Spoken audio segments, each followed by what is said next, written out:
की ओर से और खानदानी भी रहा। तो बात से बात न हटे तो बातें पर बात हो जाए। अगर आप लोगों को विचार होके तो लोरकीय खंड से एगो नया बिरहा सुना दे। तो 35 मिनट का समय दे लो, हम 20 मिनट में खत्म। अरे बाद में यह भी कही कहीं की बॉस का नाय रही गई।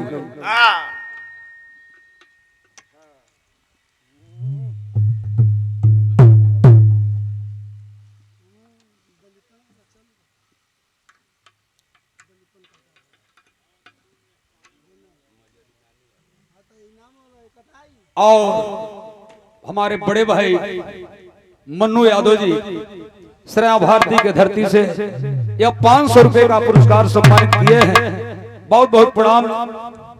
मालिक आपको सलामत रखें। इसी तरह कलाकारों को आप सम्मान बढ़ाएं। आपका परिवार हमेशा हंसता खेलता रहे। बिरहा सौरू और लोरी का बिरहा बहुत सुन लो। वही में रही तनी से खंदनवा आगे बढ़ जाए। अभी मत फसान दूसर हो जाए। सौरू लोरी की लड़ाई में देखो सिया दुसाद, मेठा चमार, अजय धोबी, दुबरी पंडित, हाँ मैंने वो सामंत के खिलाफ लड़ाई लड़ी। लड़ाई आज नहीं खे, लड़ाई कालो रहा। लोग बहुत लोग भैया कहने लगे मेहरारू खाती मार कर। लेकिन वो बिरहा का वजह था एकदम चढ़ के बिरहा हुई तो उनको वो नहीं ना हुई राजा चढ़ी जा।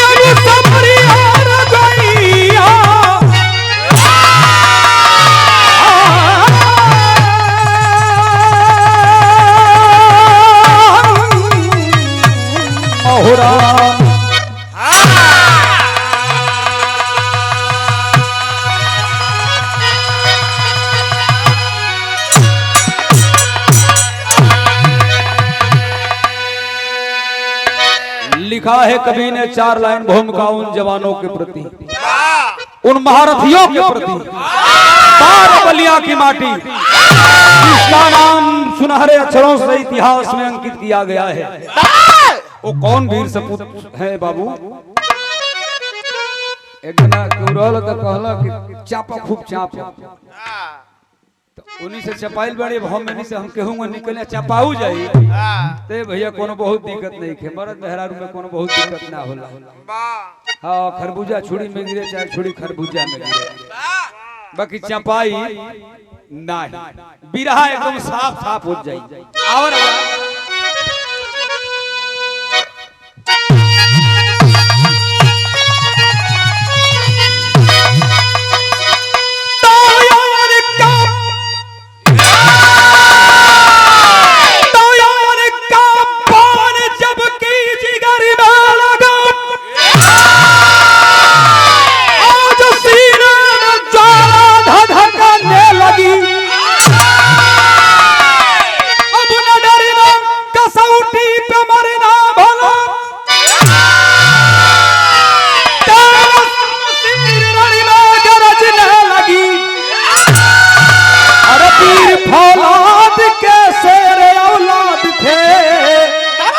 बड़ी जदुवंशियों की चमकने लगी।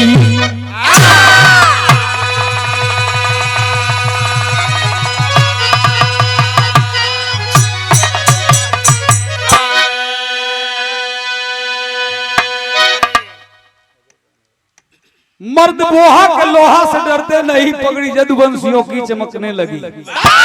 कुछ बिरहा ऐसा होला कि गावते रहा समझे में ना।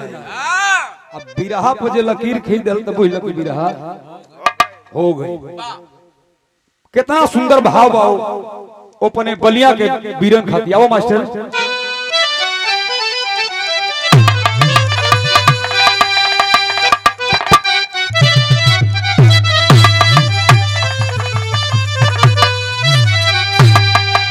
किसी आशिक ने अपने मासूका से कहा है, क्या कहा है? रवीना देखा तू मत किसी, हम तनी दूसरी किस्म का गायक है, हम बहुत गायकन लोग कुछ ना कहना, हम जनते में मजा ले लेना।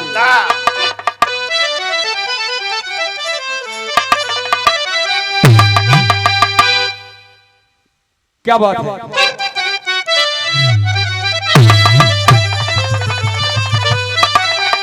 तरस से बढ़िया बिरहा का भाव रही कि अरे पीर ना भी हंसी जाले,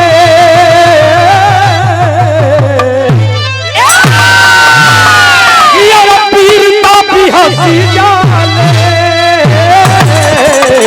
चढ़े जब कसऊ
जैसे हमारे बिरहा का पर्दा खुलत हो, ऐसा लगे कि आप लोग एकदम टीवी पर फिल्म देखत हो। खोलो पर्दा मास्टर।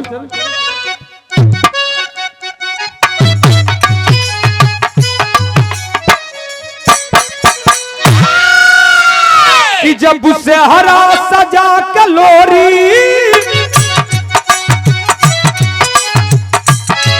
मजरी से प्यार रचाए,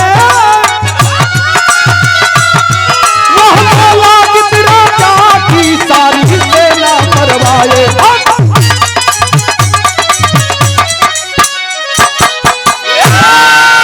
तब फांसी गोरी अंदरी रणलाशों से पटवाए, मजरी का गोला लेकर जब बन के चले विजेता, सिंहासन पर बैठा फिर बोला किसका बेटा,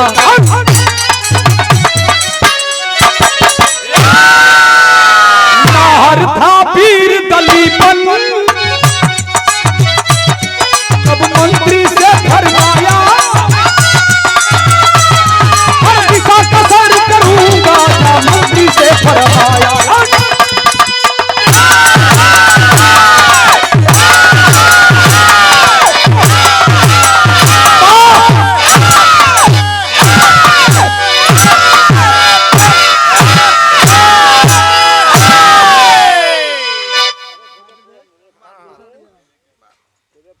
और हमारे बड़े भाई इस परिवार के आप सदस्य हैं, 500 रुपए का पुरस्कार सम्मानित किया गया विवेक भैया की तरफ से, आपकी तरफ से सम्मानित किए गए 500 रुपया, और पिताजी की आत्मा को मालिक संतुष्टि दे। हमन को बाबा सौगौर जना के संग बापू पितो हो गए ना, बाबा की ओर के, बाबा के आप नाती हैं, हम भी नाती हैं, लेकिन उनको स्थान स्वर्ग में बढ़िया उच्च स्थान मिले, यही मालिक से कामना है। पैसा धर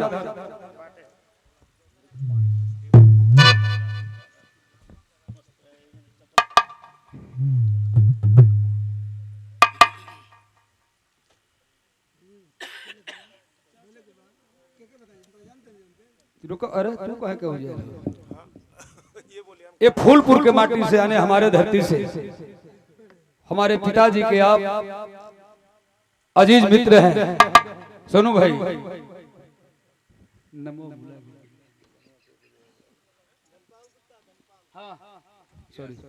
हमारे चाचा श्री धनपाल गुप्ता जी, आज बेटे का विरह सुनने के लिए आए हैं। भीमपुरा में मकान बन रही है। बहुत बहुत चरणों में प्रणाम। मालिक आपके पूरे परिवार को सलामत रखे। तनी विरह से ध्यान न, यही बलिया बोहा कर रहे वाला सौरू अलोरी टोला सना के गईलन, अब मजरी के लेके अइलन। इतना ले कुल कहानी आप लोग बिरहिया से सुन ले हो, बिरहिया लोग से लेके चले ना मार काट बहिल होने का बात नहीं छोड़ दो। समय जब बीतल हो बाबू तो वही वंशज में उधर मोलागित राजा के बेटा जोना का नाम रह दलीपन, उधर से वो गद्दी पे बैठल। आज जब इन्हीं का समय इधर बीतल हो तब देवाजीत, चनरा जी, आया बहोरी, 3 गो बेटा भइल। यही बलिया बोहा में समय बीते लगल बाबू। आज वही अगोरी के किला के मालिक जौन मोलागित राजा का बेटा बा, जौने का नाम रहल दलीपन। दलीपन कहलस कि मंत्री एक काम करो, तनी हई रात बात सजाओ, तनी हमके लिए लेके चल, दिखा दे के हमारे बाप की रियासत कहां तक बा। कहला कि चलो। जब कुछ दूर गइलन हो अजीत भैया तो खाली आदमी का हाड़ गोड़ मुड़ी का लौकत है, ठटरी। कहला कि करे सारे हमारे बाबूजी हाड़ गोड़ मुड़ी का खेती के लिए रहना का, बता दे वरना तलवार से तोर मुड़ी काट ले। गनगन गनगन कांपे लगल। कहलस कि ना भैया हमारी बस के नहीं के ए बात के तोहार माई बताई हम। उनके नाम, उनकी माई का नाम रहे मतेसरी। इधर मजरी उधर मतेसरी। तब मतेसरी का बेटा जेकरे नाम बा दलीपन गइल है कलश के रथ घुमा लेके चल घरे।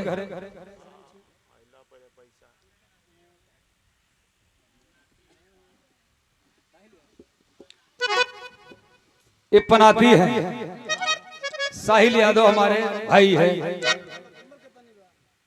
स्वागत किए हैं। 50 रुपए का पुरस्कार, शुभ आशीर्वाद, परिवार का नाम रोशन करे, आगे बढ़े। वाह। माई के पास जाके खड़ा हो गई बाबू दलीपन, तलवार हाथ में ले ले बा। कहलस कि माई एगो बात सुन ले, तोरे कही बेटा है मुड़ी काट के मर जाई। कहलस कि लाली का एक हती का बात है। कहल कि एगो बात बता दे कि हम जहां तक अपनी बाप पर रियासत घूमे गईली है, हमके खाली है देखे में लौकता कि आदमी का हाड़ गोड़ मुड़ी का ठटरी। करे बाबूजी ये खेती कैले रहल का। कॉलेज के बेटा जाए दे वही जैसे कहानी के खत्म कर दे। कॉलेज के अबे पेश दे तलवार अपनी पेटवा में मर जाए ना बतेबू तो भाई वो पानीदार मर्द रहे। तो जब नाम मानो तो बाबू महतारी उनके बताओ का बताओ का मास्टर।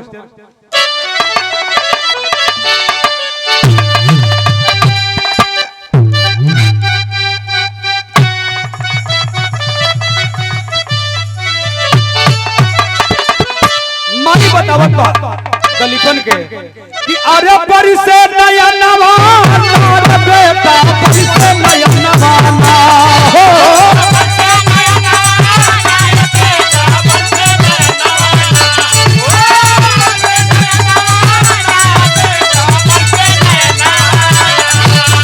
परी से नया नवाना रे बेटा, परी से नया नवाना। मजरी खातिर भइल भमसना, मजरी खातिर भइल भमसना, मारल पहिले नवाना।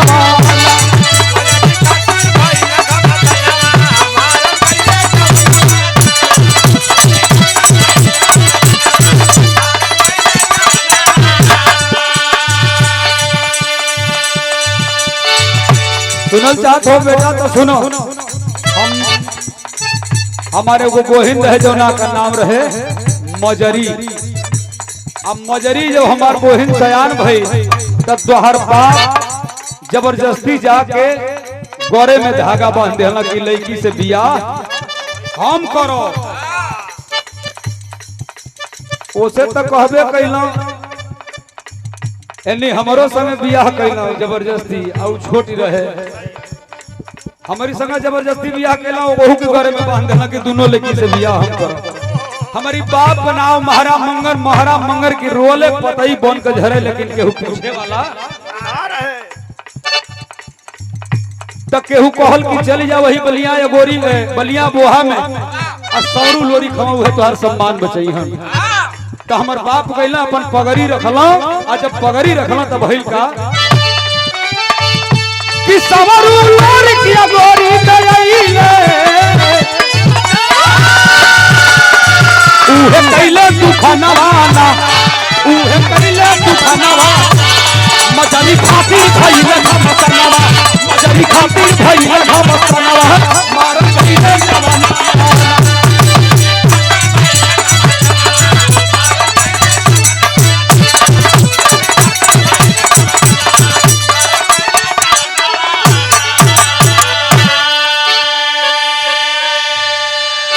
कहलस किए बेटा जितना आदमी का हाड़ गोड़ मुड़ी के ठटरी देखत हवो उहे समरू लोरी बलिया सैला सा जौना में मीठा चमार के पूरा गोल गिन बांध कैला सा आ तोहरी बाप का जितना सैनिक रहवा सगरों के काट के आ लेके मजरी के चल गेल उहे आदमियन का हाड़ गोड़ देखत हवो। अरे बाप रे बाप जब इतनी बात बाबू दलीपन सुनलस 11,000 वोल्टेज का करेंट शरीर में घूमे लगल। कालस की माई सुन लगा असली ठाकुर वंश के होकर लोरी के वंशज के मिटाई के तुम मिटत अपनी माई के सामने प्रतिज्ञा करत हो। का प्रतिज्ञा करत मास्टर?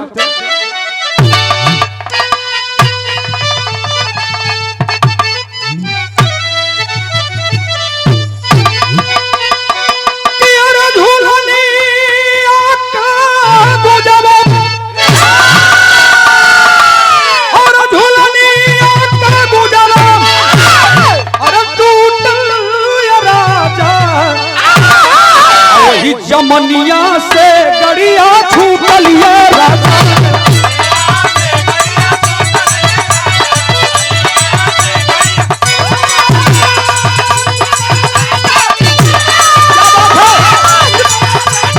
छूटलिए राजा जमनिया से गड़िया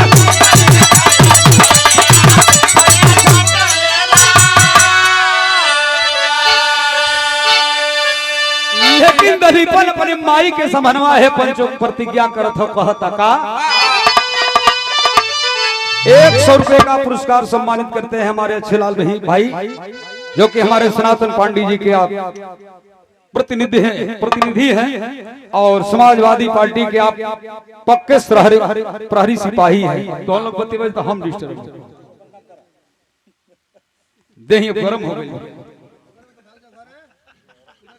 बड़े भाई हमारे अमरेंद्र यादव जी आपके द्वारा यह 500 रुपए का पुरस्कार आया है।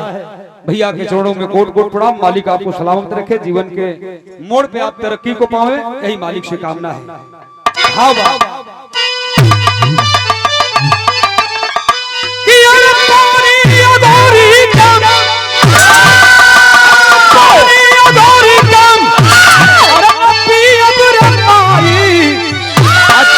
दुश्मन के नाची अपने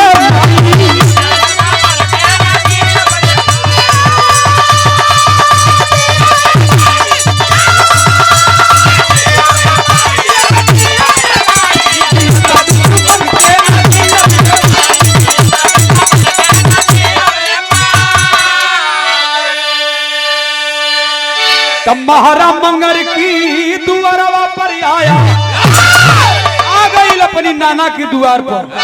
कलश की कहो नाना गई हल बलिया तो हमारी बात को सब सैनिकन के तू ही कटवा दे हल तोहरे चलते तो रुको तो से हित हम ढंग से को देते कैलस का। अरे महारा मंगर की दुआरवा पर आया रानी पटोरा को नंगा करवाया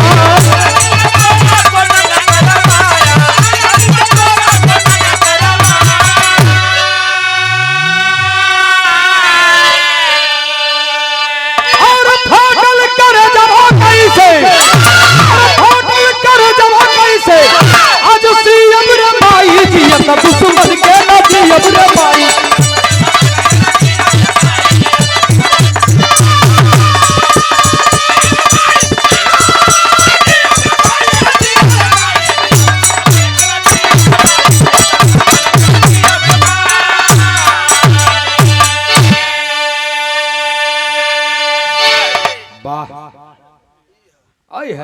जगह सब पसीना के पैसा तो होके पाई पाई मिल जाई, लेकिन यहाँ ना स्वर्गलोक में चल के देख तो जनते बड़ा कि पैसा से हमार कितना प्यार है। एक इतिहास लिखा के हम बाप बेटा है दोनों। खैर विराह में मजाक ना हो गई। चलो ए बाबू, नाना नानी के ले जाके उल्टा मुसुक बनवा देलस, कलस किए अगोरी में, चाहे वो अही रोको, चमा रोको, भौ रोको, डोम होको, मुसाद होको, मुसार होको, चाहे गुप्ता होको, केहू होके, अगर एक लोटा पानी हमारे नाना के केहू दे दे तो हमसे बुरा केहू न होई। अरे बाप हो बाप, बड़ी हालत खराब हो गई ले बाबू महाराज मंगर के, केहू पूछे वाला नहीं थे। वही अगोरी के एगो रहल मजरी का सौखी, मजरी का सौखी से हाँ आई आई अब श्रद्धांजलि बाकी है।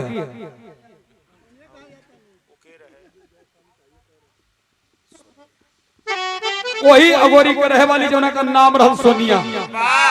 सोनिया के बर्दाश्त ना भइल बाबू। वो जमाना में एगो पंडित जी के जौन मुद्रा चलत होके वो समय सोनो भाई मुद्रा दे के तय कलश कलश के लेके चल जा चिट्ठी बलिया बोहा में।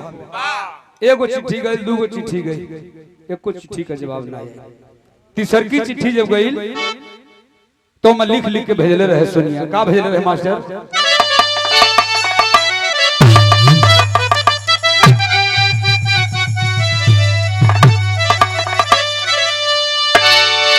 लिख के भेजले रहे नी अगोरी अपनी बंगला में। अरे अघोरी अपने बंगला में सुतल हम अतौले पंडित जी लेके पहुंचला चिट्ठी। अघोरी कहल के सुन इधर टीका त्रिपुण लगा के देते हैं तो मर हफ्ता नहीं खे बीते तो हमारे दुआरे पे तू आके माई से मिलते हो, चले जाते हो। बात का बताओ बताओ, नहीं तो उठा के तलवार पेश दे भोई देना दे। पंडित जी गणगन गणगन काफे लगा कहला कि भैया हम नहीं पूछ पावत करीब विषय में है चिट्ठी हल्ला आही तो चिट्ठी तो पा गेला, लेकिन अब होरी का केला के अपने गला में से दो चार गो माला जो मुद्रा मोती का माला रहे कहला किला एक पीढ़ी तो ले खइया जाए आगे। और करीबा से पढ़ल लिखल तो रहला नहीं।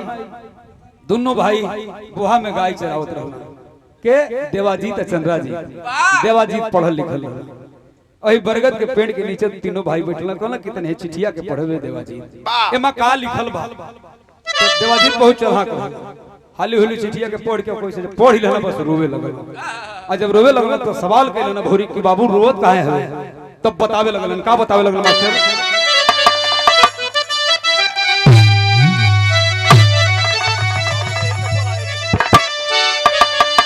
पोतिया के पढ़ी पढ़ी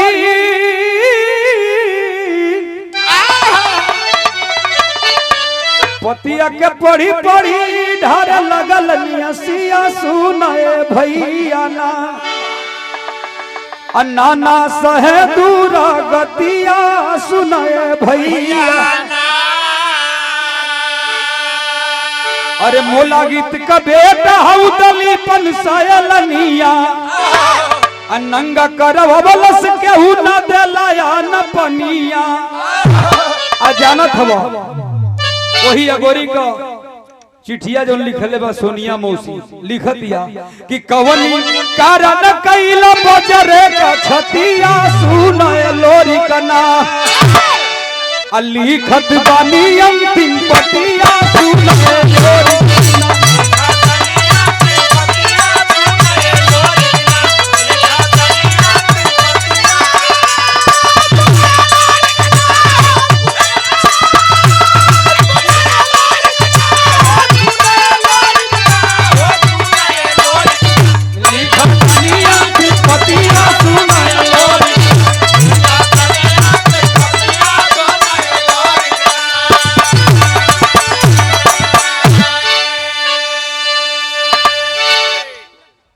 बाबू चिट्ठी के पढ़ल तीनों भाई अइलन घरे आके भोरी कहला करे माई तू माई है कि कसाई है? करे हमन के पौरुष पर तो विश्वास ना रहे। दूगो चिट्ठी आइल अगोरी से। अब मुलागित की बेटा का इतना करे जा कि हमन के बार बार चैलेंज था दोनों चिट्ठी चुरा ले ली तू। कलश के बाबू जाए दस ओकर बापो अत्याचारी रहे, उसे सुनिला कि दुन्ना तीना में वो अत्याचारी है। कहला के अत्याचारी है तो हमनों को सौरू लोरी के खानदान है जा। आई बलिया का पानी हम मानी ना। तैयारी कैलन है, चढ़ाई करत हवन, घोड़ा उड़ा सजे लगल, लेकिन एक आदमी वही में जियत रहे के सौरू लोरी तो दुनिया के छोड़ के चले गए। हमारे देवाजी चंद्रा जी तो वाली के अगली पीढ़ी चलत है। अजय धोबी जियत रहा। ई भल के देवाजी जा बुला के लेके चली आवा जाई के गैला। देवाजी कहला कि चाचा चलो, कहला कि कहां आता गोरी में का करे के बात मार के कहला कि जाही हट यहां से। बाप दादा के संगे मार के लिए बाजले मजे मरले है दसौता के पंजरी दुखा ले। तोरी बाप दादा का नाम होता हम जाके पिटाई ला, हम नहीं जाई। ऐला मकैचा का कांटा तुर के भर दही अपनी छिरी से मारत हो। खून खुनिया गइल ना। आ जब खुनिया गइल तो लेकिन अभोरी कहला कि ए चंदा जी तनी जो तो देखू का करता। रास्ता में देखला कि भाई तो खून से एकर दहिया में से खून निकलता। का भइले बाबू? अरे बड़ी मार मरले, बड़ा पटक के जाई काका। जाके उ काला धक फफलिया दे। कहला कि देखबो धोबी हो, धोबी नहीं रह। काहे तू बाबू के मरला? कहला कि तो बहुत बड़ सुतवल में के कहां मारे गेली। अजय धोबी को दूगो मेहरारू जियत अली कली की सुना बाप दादा की संगे लड़ाई कैला तो हर नाम अमर हो जाई। आज लइका हो सनासा जाके कहीं फंस जाई। देखा बाबू चढ़ाई जब कैलन ह भोरी उस समय का भाव लखन कवि जी वीर सुरावा।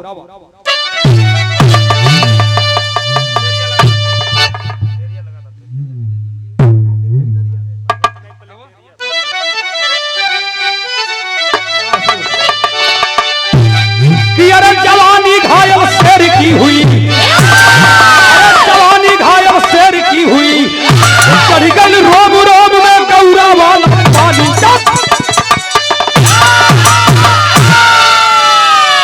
चढ़ गई रोम रोम में गौरा वाला पानी, जवानी घायल शेर की हुई। भैल का मास्टर डोला सजल हो, भाव लिखलन कवि जी का।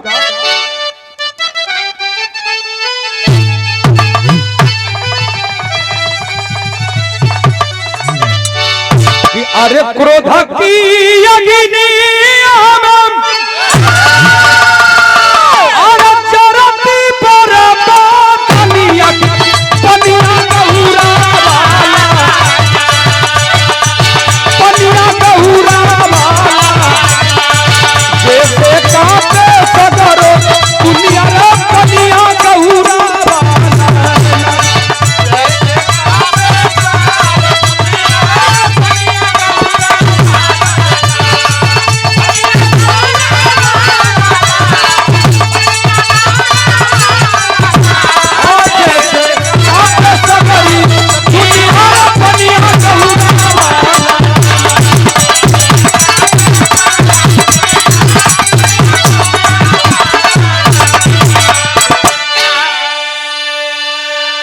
पुनः 500 रुपए का आशीर्वाद स्वरूप पुरस्कार हमारे बड़े भाई अजीत धोसिया जी इस ब्लॉक के पूर्व ब्लॉक प्रमुख आपके द्वारा सम्मानित किया गया। बहुत बहुत प्रणाम।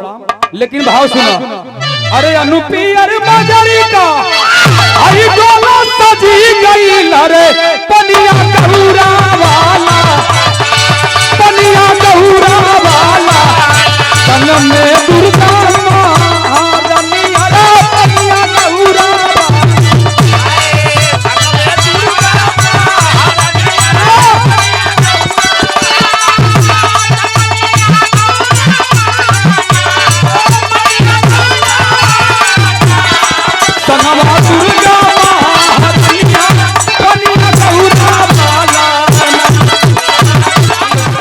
वही के आवाज दजा बड़की नाई ले लेबे उहे पारी पारा सबके पार कर दे। मल्लाह के आवाज दिया मल्लाह बाबू नाई लेके आई सबके बैठा लेलस। जो मुद्रा रहे तय हो गई कि तनी में हम तो हम लोग के पार कर दे। उन्नैया के बीच मझधार में लेके गए तो मजरी का अचरवा उड़िया गए। आज जब मजरी का अचरवा उड़िया तो झिंगना मल्लाहवा देख ले कहलस कि अरे अरे वो ही तू ही है। खूब तो इतना लोगन का कटवौली नहीं जाए कि लाशे पर लाश गिर गई। देखबी बोही का करी हमहू तोरी मर्दे के जो हते रह गेले तोरी जितना तोर आइल हम सौरू लोरी कि केहू भेटा गेल लेते तनी एक पंजा देख ले लती हमहू।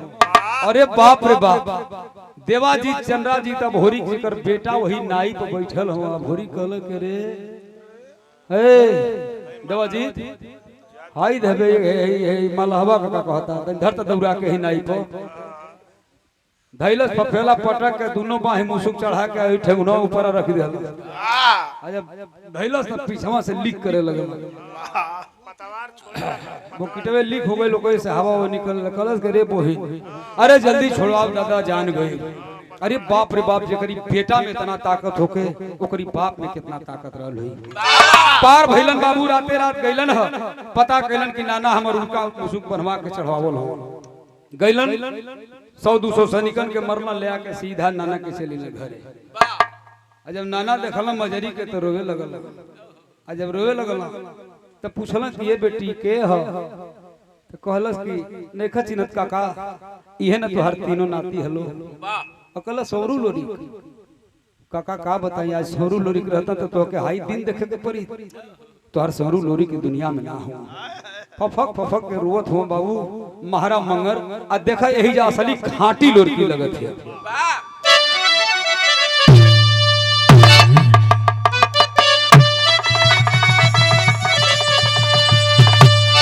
कि महारा रोवत बाने ना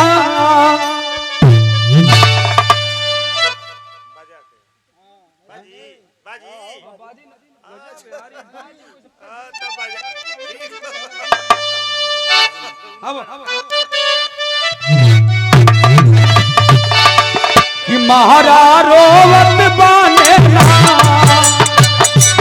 भई के पौआ रे बीती तले के भाग जाई पूना तले के भाग जाई पूना वही गौरव के बा अब खड़ा कर दे के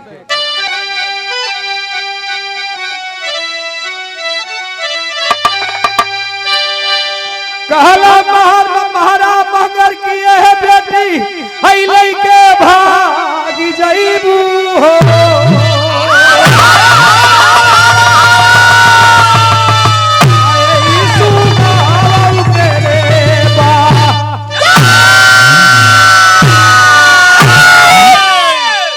कहला बेटी लइकन के लेके भाग जा अपने बापू से बड़ हरामी है 14 पाती अमर बा मरीना लेकिन के ऐसा फंसा देलू तू लेके तब महर अपनी बाप का बात सुन के मजरी कहत बा कहलस की का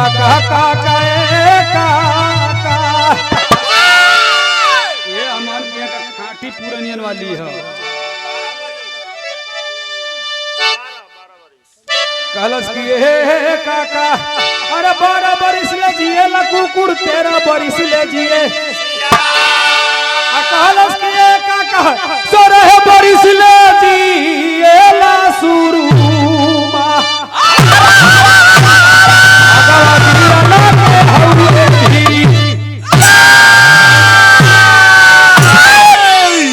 मर्द का जवानी खाली 16 बरिस उतने में दिखा दी कि हम के हैं अब तो फुलकी मार के सब टुलकी हो गई बा पचौनी कहीं और बा चुतर कहीं और बा वही में बहत की सट्टी गई बा भर दे चुतरे पेट लौकाता हां चल चलन है बाबू बहादुर बिरहा का हमारे आखिरी गीत आओ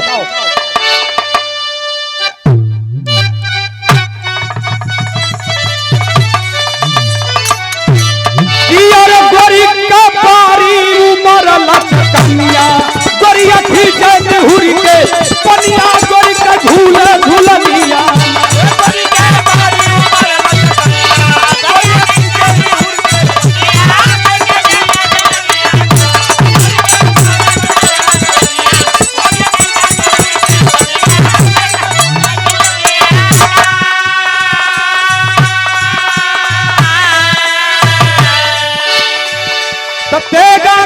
चलिए तब चलिए तब तीनों सायलानिया हो समर में काप दुर्गा भवनिया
अभोरी देवाजी चंदा जी के तेगा चले लगल वही समर में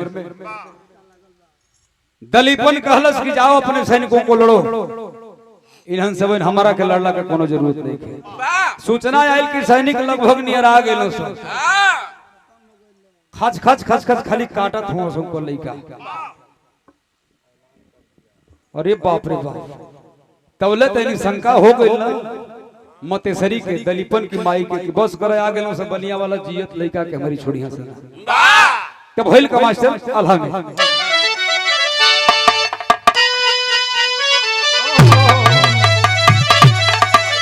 झपट पलोरिया लगवा अरे घर जा लोरिया कहिया दुर्गा कह गिरे हो लागल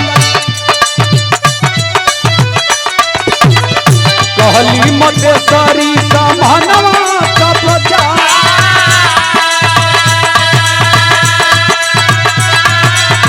तोहरी ललानवा के बनवा गिरे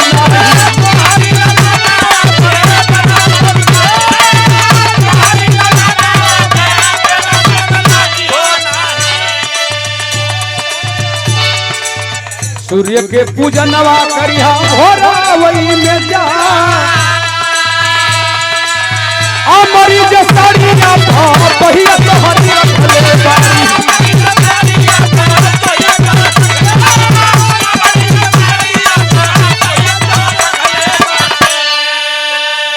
ऐसे बदल गेल मास्टर ऐसे बदल गेल कहला दुर्गा जी मतेसरी पूजा केलक कलक तोरी बेटा के कुछ ना होई।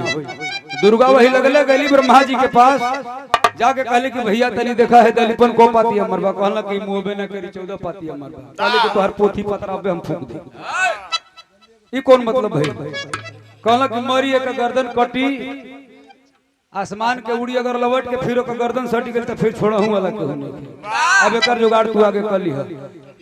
अली दुर्गा जी कहली कि देख तोरी लगे तोरी पतोही की लगे हमारी साड़ी बा आ तोर बेटा 14 पाती अमर बा कह दे कि तोर पतोही सब रही जाके भोरही में स्नान कर लई सूर्य के जल दे तोर लइका के कुछ ना होई कब भइल का मास्टर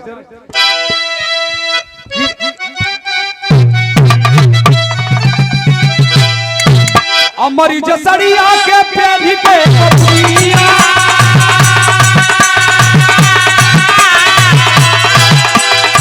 जाके गंगा तीर बाबू लिहाली नहा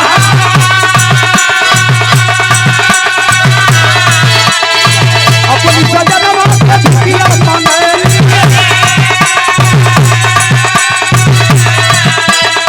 मांगे बरतनवा या करवा फरिया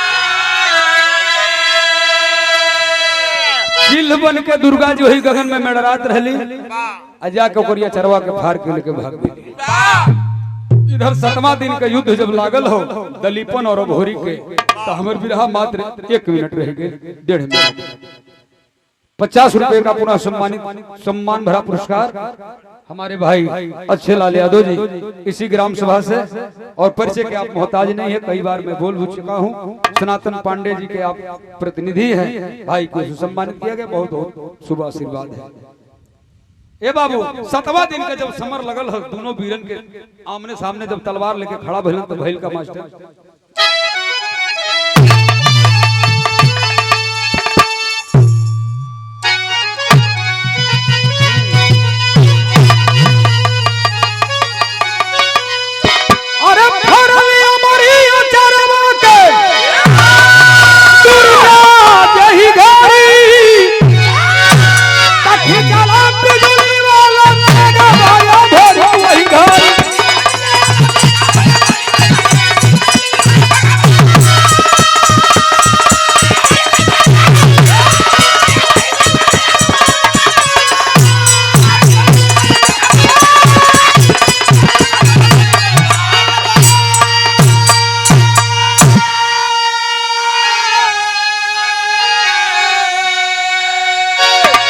सतवा दिन लागल जब ये भोरी से समरिया अरे काट लिया वही ठाकुर की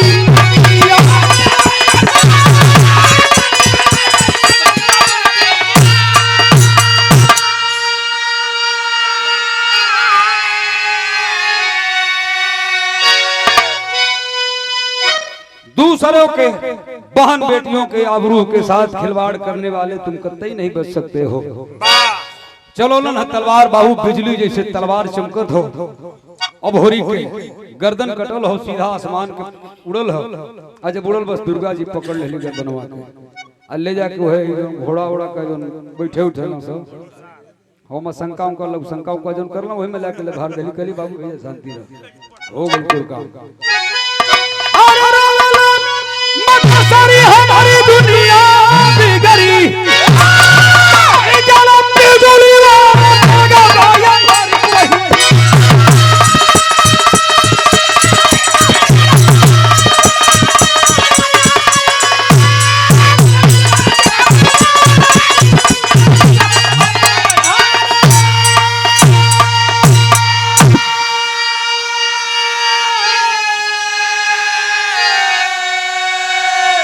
तो जब जब बलिया के सम्मान से खिलवाड़ हुआ है तो बलिया का वो चाहे कोई भी बिरादर हो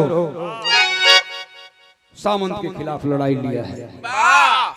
यही हकीकत है। यही से हम कहले कि मेहरारू का झगड़ा ना होला आन की बेटी के तू दुगु माला ना बोला तो तई नौबत ना आई। कहानी का अंत हुआ तो कहना है जगदार स्वामी गुजर तू किलहरे फुलवारी इसी तरह ही श्री नारायण संग मितवा जवत बिहार